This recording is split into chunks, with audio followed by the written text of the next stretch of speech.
You mentioned in a previous interview, I think it was in AIK Plus or in Testa Stör, that the first few weeks you just need to get to know the squad and everybody before you can have an impression on things. How has your first impressions been so far? What do you see from the team that we currently have? Yes, now 3 weeks around, I've been seeing the training sessions. I'm 2 games, so obviously I'm much more aware where we are and which kind of player we are having. And I think that's, we had a lot of offensive-minded player, a lot of technical player. So in that sense, I think it's really good combination with our new head coach decision, José Riveiro. So looking forward. And now we're in the couple of training sessions here. So in Bedroom, I have seen that, the players start to understand which hand football wanted to play, and there's a lot of players who can deliver it. Yeah. So what do you see as the biggest areas of improvements of the squad right now?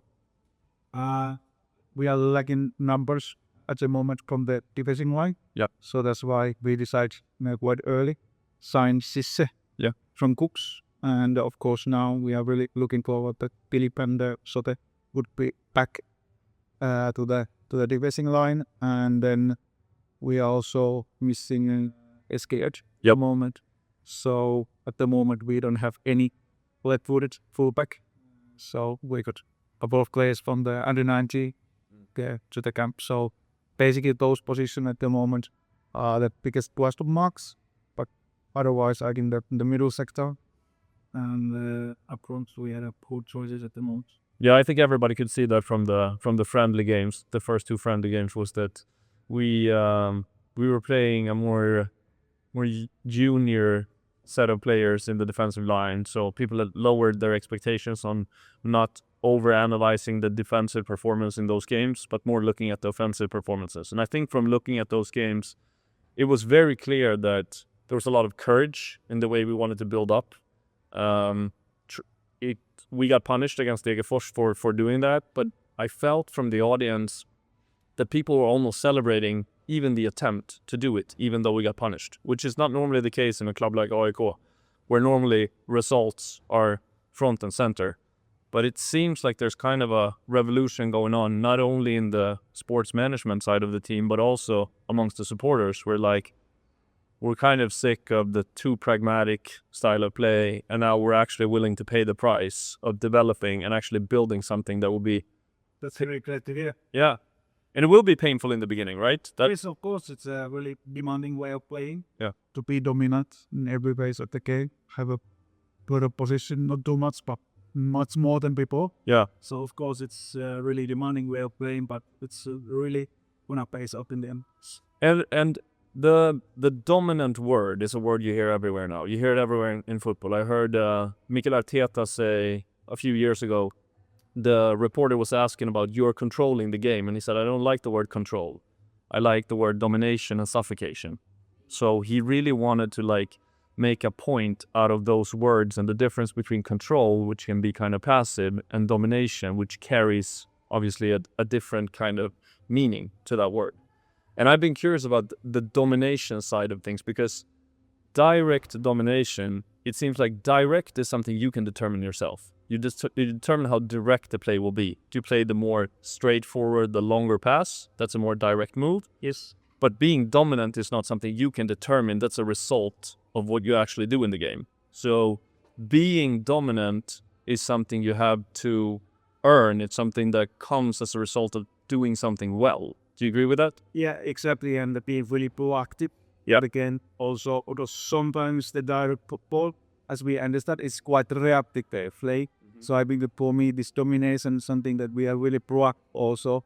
So in all 4 phases in the game, or set pieces, so we can be dominant ego. So it's proactiveness as well. And if we try to untangle the word dominant in a football context, what is dominant? Is it usually regaining possession quickly and keeping the ball in certain areas, or is it creating a lot of chances, or what is dominant play?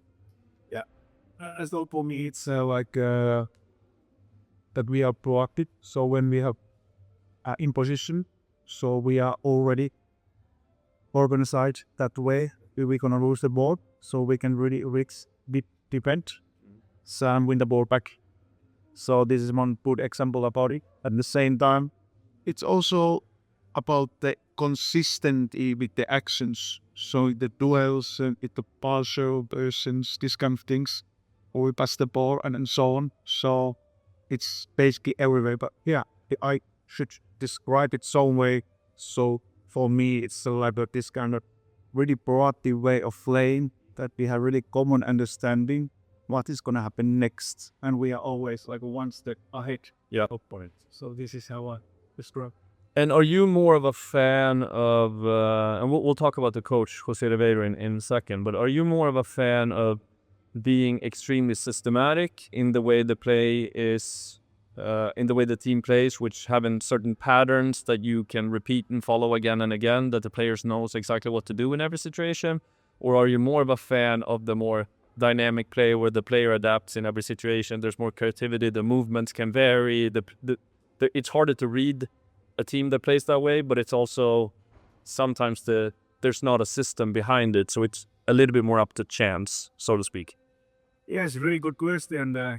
I prefer this kind of universal fundamentals of football and some other sport as well. So yeah, I think that even there is a different kind of opponent against us, so we had a certain way how we always wanted to solve those situations. Doesn't matter if the opponent is playing 3 in the back or 4 in the back, they are pressing with 2 players or 3 players. Yeah. So the players can really adapt those situations and use the same kind of concepts together. So I think that this is the modern football at the moment. And I also know that we're going to see when the process is going. Yes. For the rest of the league, gonna see Aiko, who is really like a dynamic team as well. There's gonna be rotations. Always they're gonna be the structure, but at the same time, the players can change the positions and so on. And it doesn't matter if sometimes the right back is a winger position, or the right back is at the midfield sector. They have a certain structure, and we are solving as it's a lesson based on that context. Okay. And even when you have those rotations, is that usually also sort of a predetermined pattern, or is that more just like instinct in the situation up to each and every one of the players? Players, obviously, when I do the decision, but there is a clear structure always. Okay, how we wanted to feel the game, where we wanted to have these overloads. So, and this is Jose will have to know about it, but they had a certain structure always, but inside of this crane board structure. So the player has to feel free, and they have to really play the game on the bits. Yeah, I like that. I don't think that you should try to make players into robots, but I think that it can create confidence, and you can like rest assured that you know what to do in most of the situations, so you're not always expected to figure it out on the fly. Yes, exactly. Yeah. Let's talk about Jose. I've listened to a couple of his interviews back from Inter Turku and also in Africa Foot. He did a podcast, and I got a great impression of him. What can you tell us about him? I think that is really good combination in terms of football knowledge, which is really high. But at the same time, the leadership is something that is fun, but at the same time, really demanding and really clear what he wants. So I think that is really great combination. And for me, he's like a process sports.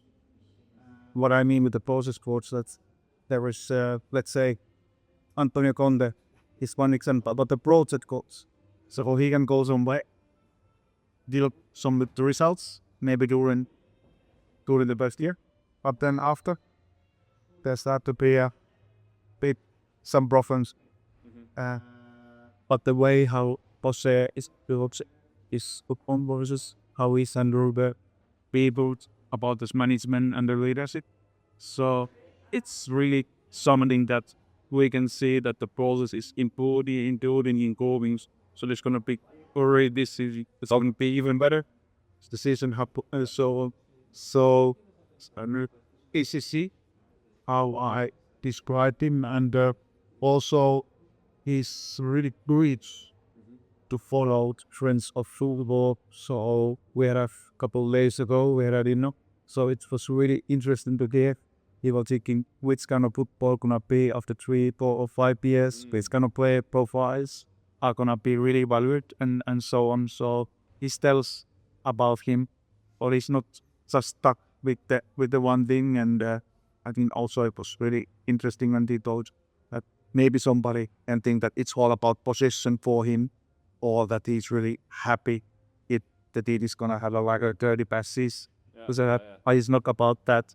Of course, we wanted to add the spaces when there is this moment. It's more about read the game, understand the game, and then create as many problems to the opponent as possible. Yeah, because it can look good on the numbers if you have a high possession number, but if it's not done with purpose, it's kind of pointless. You're just wasting time. Yeah. The curiosity side of things I think is interesting too, because you see a lot of like younger coaches coming up, and they're progressive and they're trying new ideas, and then if you win something, I don't know, some coaches, it can almost seem like you get a little bit of complacency and they keep doing things the way they've always done it. And I think the way to stay relevant as a coach when you're approaching 50 or pushing 50 is like, you got to keep the curiosity of what's the new young guys doing, what's changing in the game now. I can't do what I did before. Yes, exactly. And this was for me one of the key things when we're doing this recruiting process. Because I think that this is really something I wanted to recruit, this kind of people around me who are really curious. Other than, okay, we don't own the truth at the moment.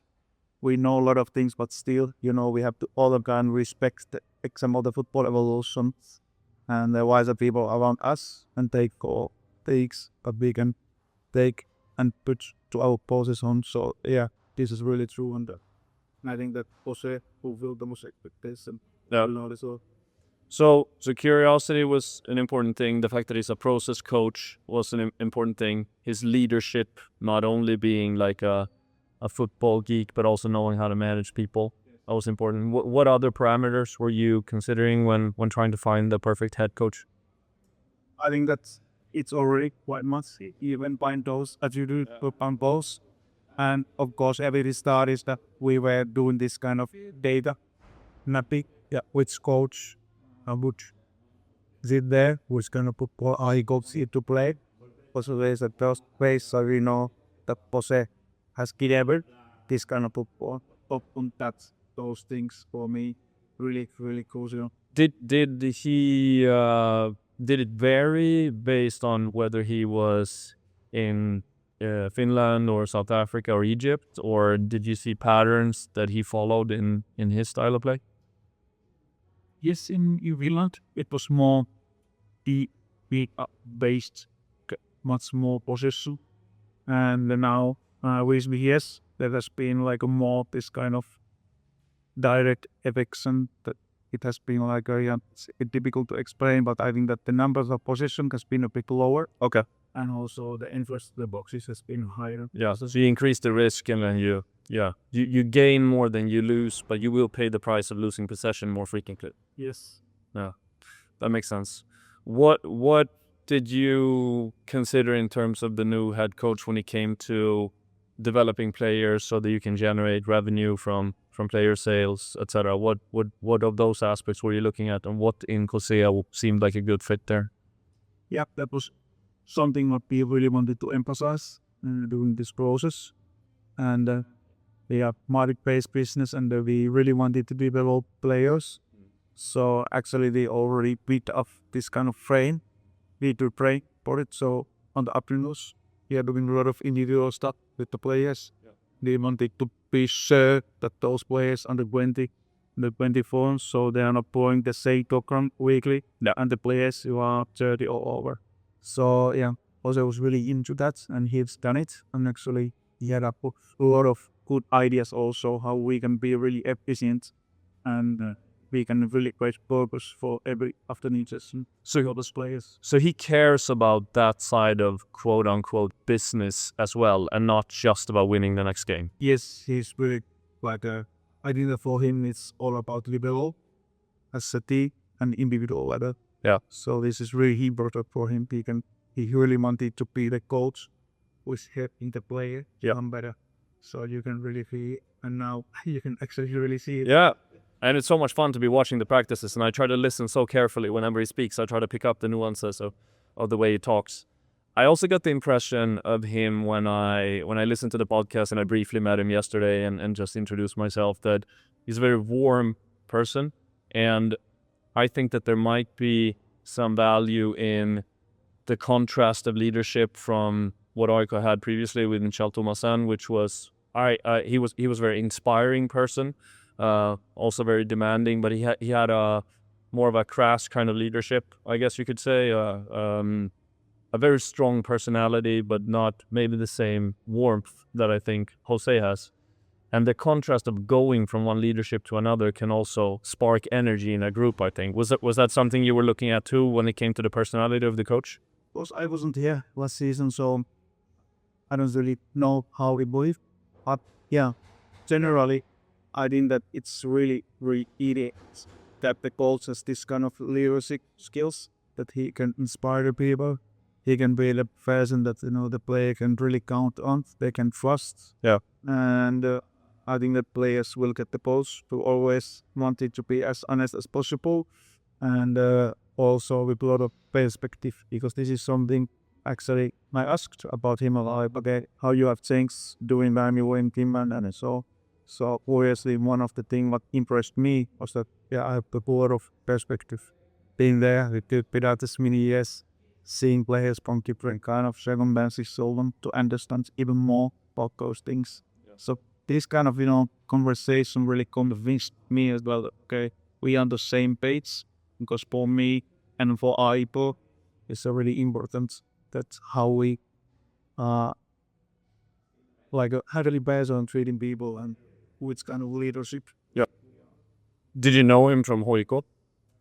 I was that time working for Academy. Also, obviously, I saw a lot of training sessions, and I was previous Academy goals to go there, see the best in training session, and because that time he did a lot of, even he was assisting goals, so basically we did really almost every training session that season.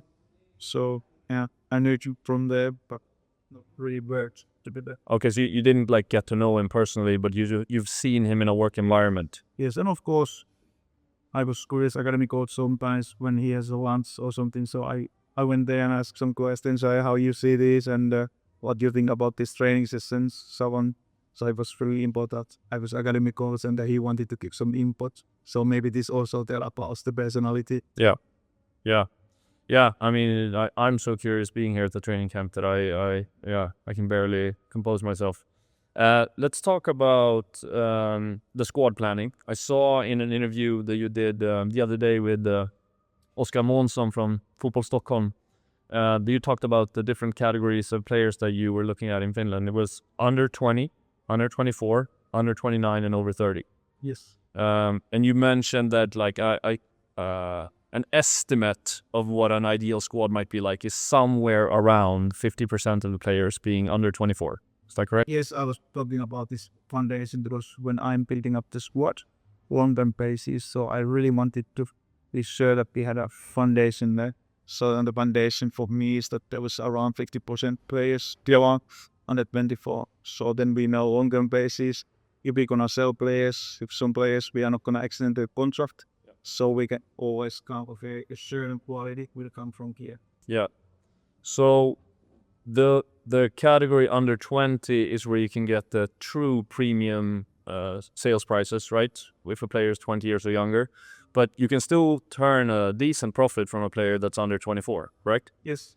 So do you see it as like the players under 24 always need to turn some level of profit, but the step changes in the function should normally come from the players under 20 that gets playing time? Yeah, and of course it's I think that now we're talking Allsvenskan, so there is more those kind of players. 23, which are still having a lot of marketing value and within good player sales. Yeah. In Finland it was a bit different because more or less those players what we sold, it was 21 or younger. Yeah. It was the lowest, the level is lower there. Yeah. But yes, I think that the ideal comparison is in order to have really good consistency over the year to the team, if we can sell players from hyperconstruct, if I call it that way, so the players be 20 or 23, and then we can sell 2 players from players on the ones. So I think that's then also the competitiveness of the team. Yeah. Remind.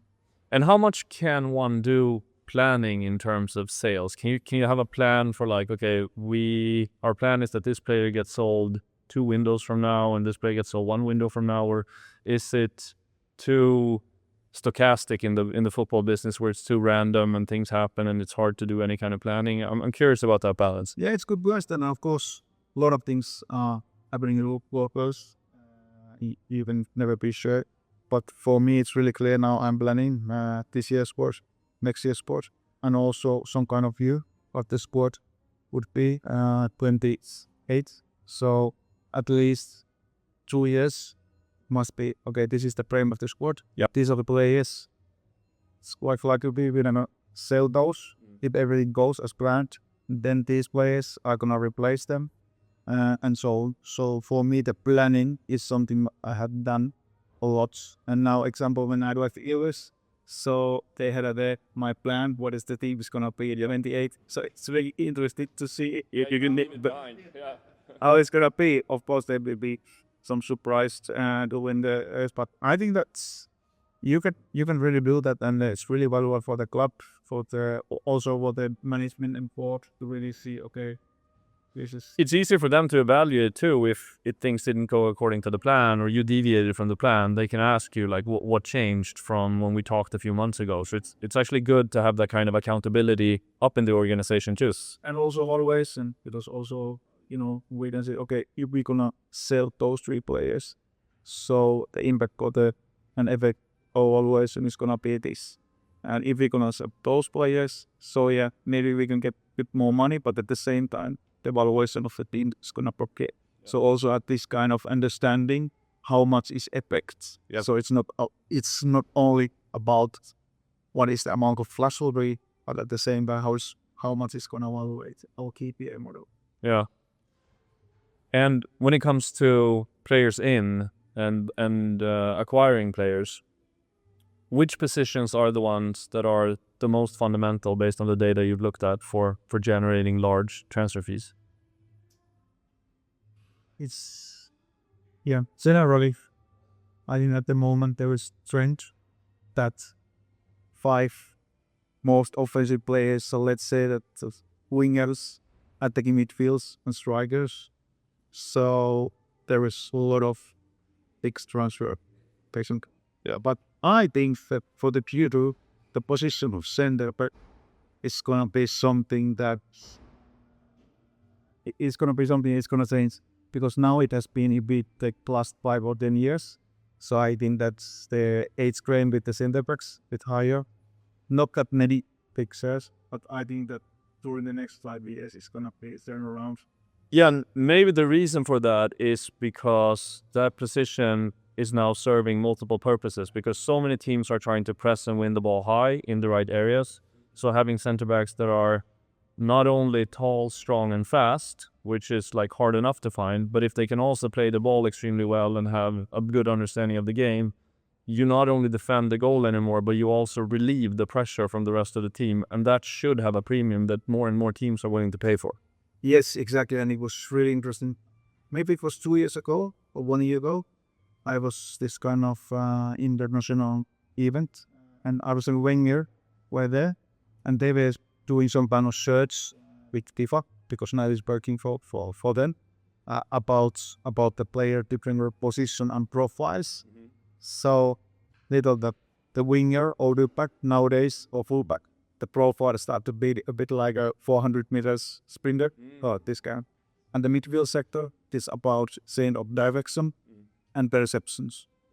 And then center back, the position is gonna be like the most demanding. You have to drive it the ball, you have to pass it the ball, you have to be fast, you have to be explosive. So based on that analysis, and of course I have read a couple of others as well, so I read that this position might be something that the academy should really start to develop, really like a good, comprehensive, versatile center backs. Yeah. Because I think that the valuation is gonna be really high.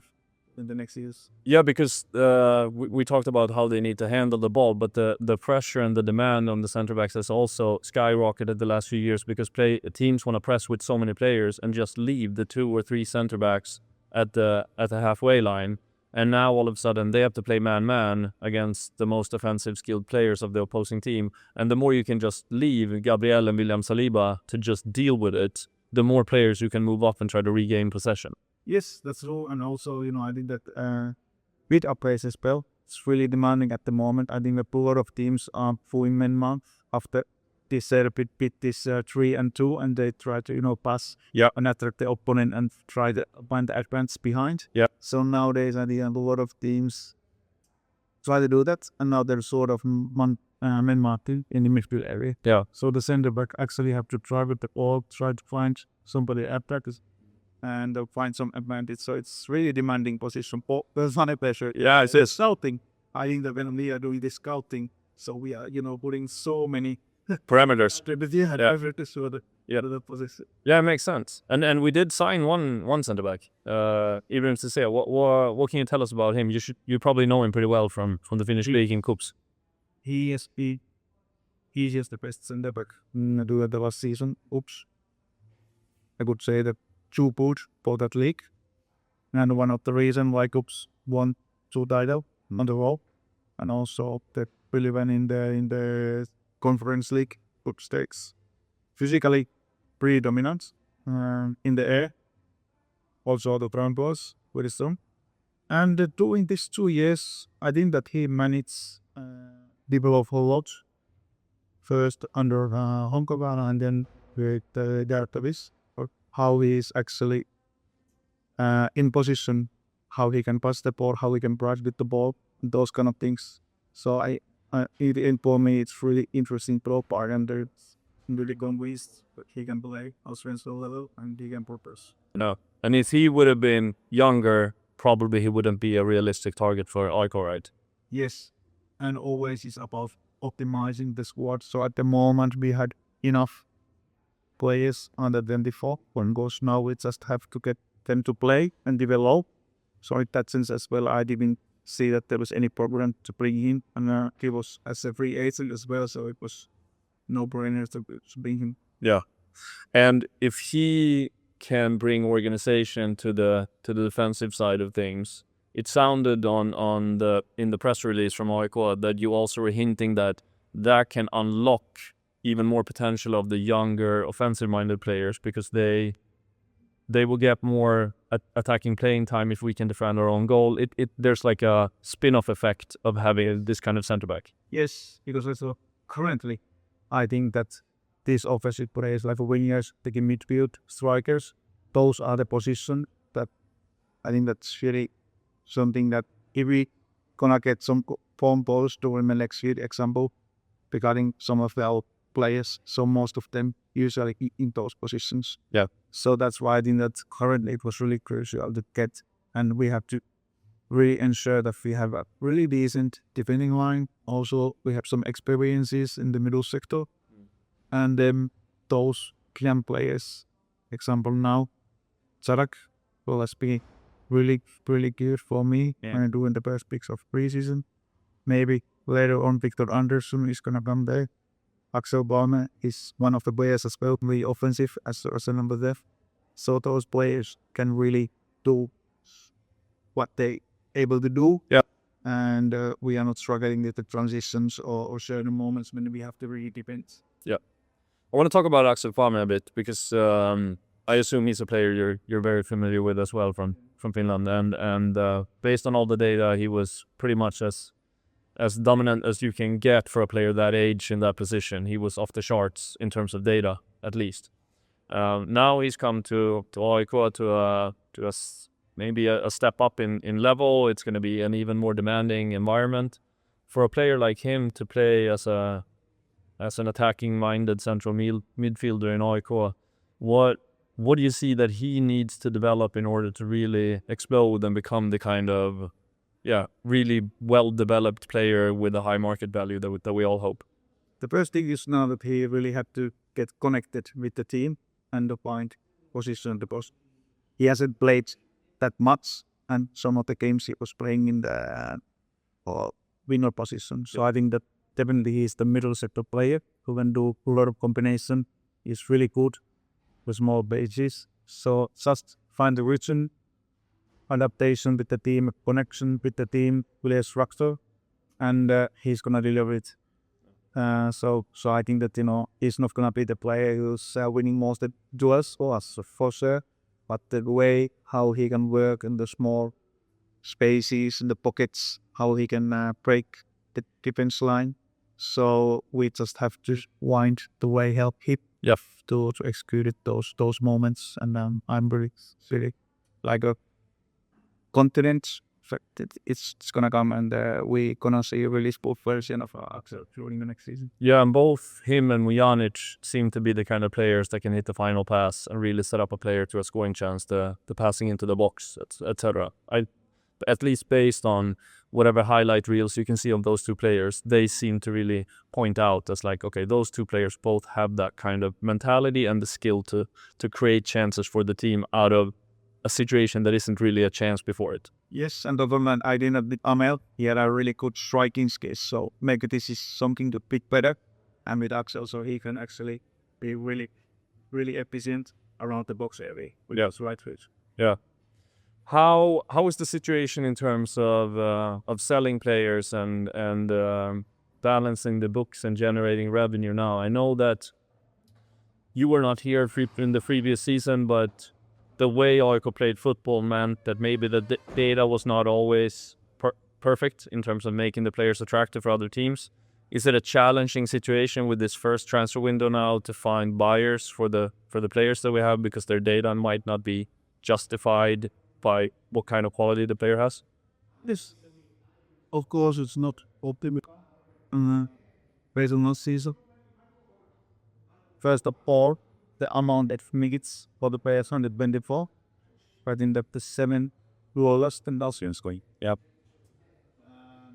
Then top of that, the football was under the football, but it was quite limited way of attacking.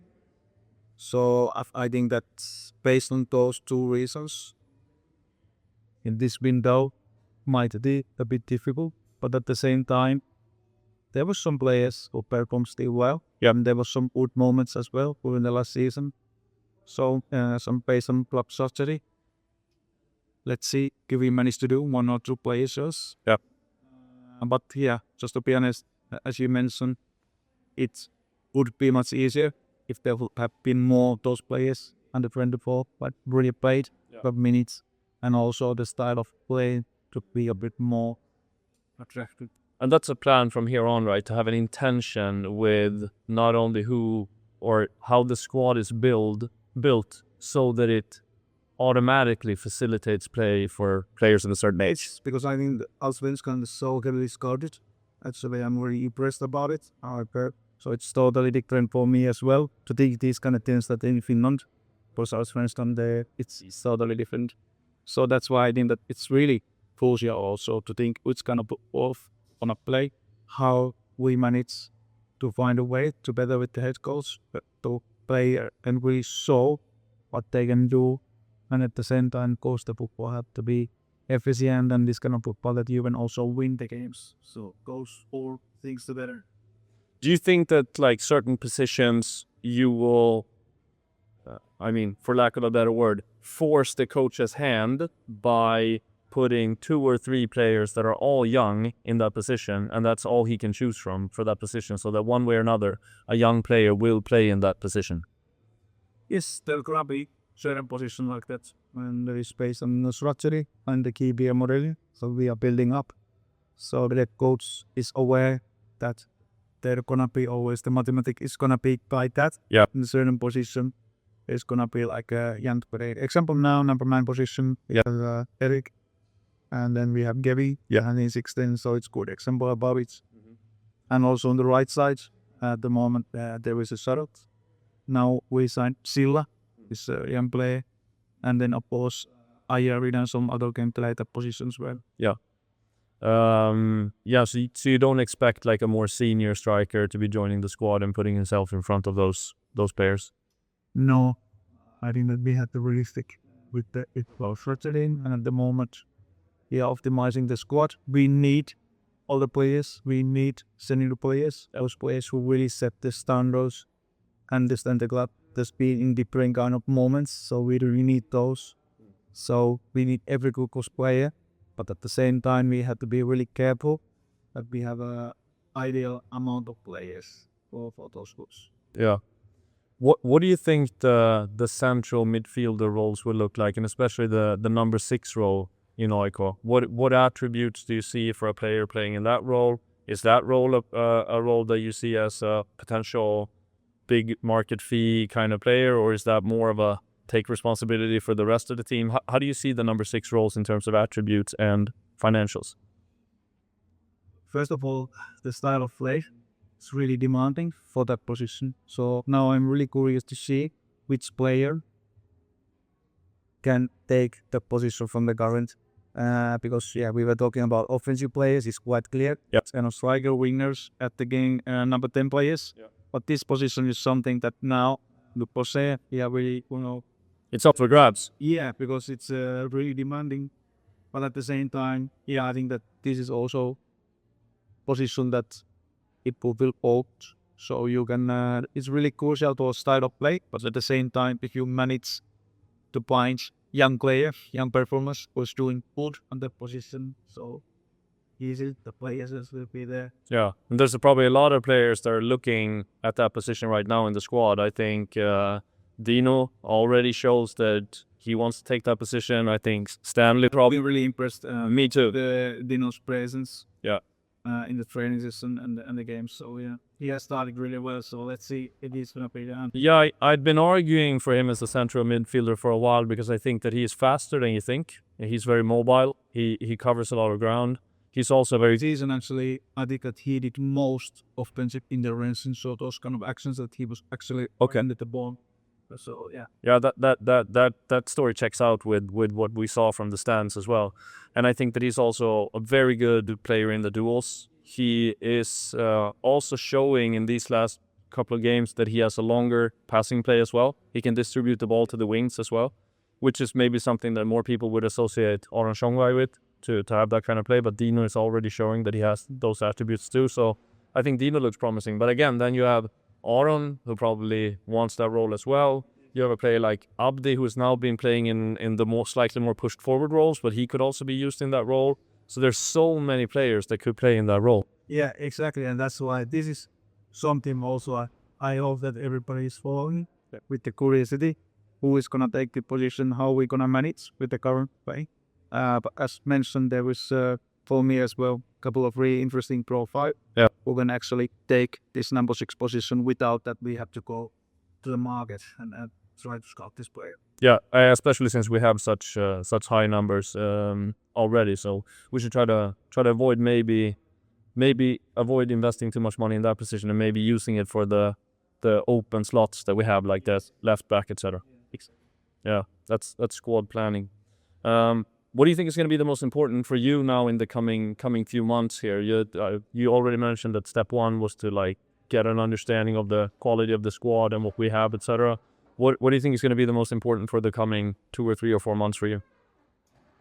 It's just about me. I think that together we have to really find the way to commit all players, staff members, everybody around us, that we are really we have a common understanding, we have a common goal, we are really together to make this club better. That it's easy to say, but you can really feel it, and we have to feel that everybody is so committed. Yeah. Because we are now creating something new, of course, as a history but many of new people here. Yep. So we are starting it both, and to be sure that everybody isn't, and everybody believes in that. Because there will be difficulties, there will be some typical moments, good moments is here, but we should never doubt what we are doing. Yeah. So I think that this is now crucial when we start to know each others. So really find this way together, and after that, They're really difficult to stop what we are doing. Yeah. How do you think one can prepare for the challenges that will come? I mean, basically what you're trying to do now is something that, like, you know, critics would say like, oh, this is mission impossible what they're trying to do. They're trying to build something long term in a club like AIK with all the demanding fans, etc. What do you think you guys can do already now to prepare yourself for, let's say, the first 7 games? Like, maybe the results are not there, maybe even the underlying numbers are not there. Like, let's say José, we hope for the opposite, of course, but let's say José don't quite get things working in the beginning, and the pressure starts increasing, and the media starts to make a big deal out of it. How can you guys prepare for that and make sure that you have a plan for it so that you stay robust and continue to believe in what you're doing? I think that's during the next weeks, either during the next couple of months, we have to convince people around us that actually there is this makes sense. So I then, of course, even if it falls, even we know that it takes time, but short-term basis, we have to really also convince people that, okay, the direction is there and actually it makes sense. So I think that this is the first thing. And the second thing, I think that all those moments inside the club is really crucial, because we have to understand a lot of expectation. We have to understand the media attention around us. Yeah. And there is a lot of opinions. So we really have to stick with the process. We have to be really consistent, really committed with that. Of course, in some points, we have to also be like open enough to share where we are. You know, like we have some facts and the linear process based on metrics. I'm a big fan of that. So in some point, we can also, okay, these metrics shows that we are going to order. Yeah. This is something that we have to really work on. Because of that, we are not spewing now those results and so. Yeah. So I believe also this kind that's he should say something also outside. That's great to hear, because that's been my biggest piece of advice is like, whatever you are looking at that is convincing you that it's heading in the right direction, that's the exact information that would convince other people that it's actually heading in the right direction. This because I think that there's a lot of smart people out there.